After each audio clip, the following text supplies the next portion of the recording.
چې کله تاسو یو کس د ګناه په حالت کې ووینئ بیا تاسو دا دعا خامخا وایئ، دا وظیفه خامخا کوئ، دې په برکت سره به الله تعالی تاسو د هغې ګناه نه په حفاظت کې ساتي.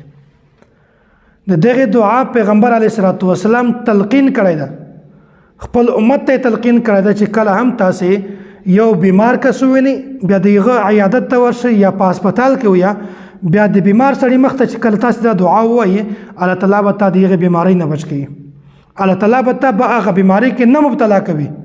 او د یو کس لپاره هم دعا غواړي چې الله تعالی یو انسان ته صحت ورکړي.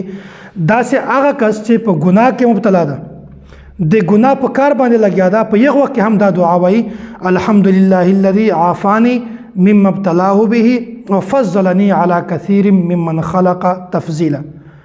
بعض روایتو کې مما ابتلاک به هم راغلی ده چې کله مخاطب وي. نو دغه دعا پیغمبر علیه الصلاة والسلام تلقین بیان کړی ده.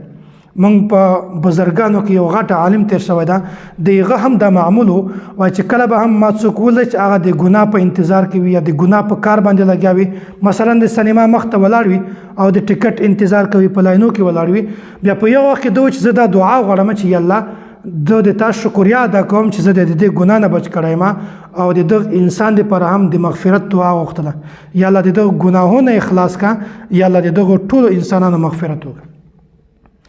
نو دا ډیره مجربه دعا ده. د دغه وجه څه ده؟ دغه تلقین پیغمبر علیه الصلاة والسلام بیان کړی ده د یو کس لپاره چې هغه بیمار وي، د بیمار په وخت کې دا دعا غواړي.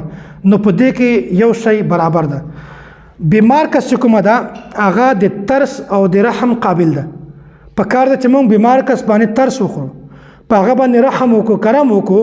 نو لکه څرنګه چې بیمار کس ته هغه جسمانی بیمار ده، دغه رنګ د ګناه ول کس دا هم روحاني بیمار ده. نو لکه څرنګه چې بیمار کس د رحم او د ترس قابل ده، داسې هغه کس چې په ګناهو کې مبتلا ده دا هم د رحم او د ترس قابل ده.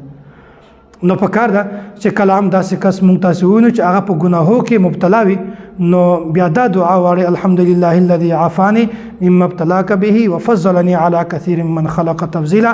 چې الله تعالی زه د تا شکریا ادا کوم چې زه د ګناه نه بچ کړی یم او د یو انسان لپاره هم د مغفرت دعا وغواړه چې الله دا انسان د ګناهو نه بچ.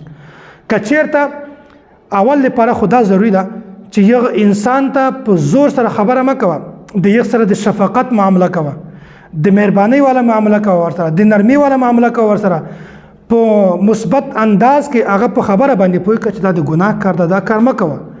او که چېرته بیا هم تا ته دومره توفیق نشي میلاو چې هغه ته په خوله باندې یا په ژبه سره یا په لاس سره منې کې، بیا په یو وخت کې د الله تعالی نه د دغه انسان لپاره دعاګانې غواړه.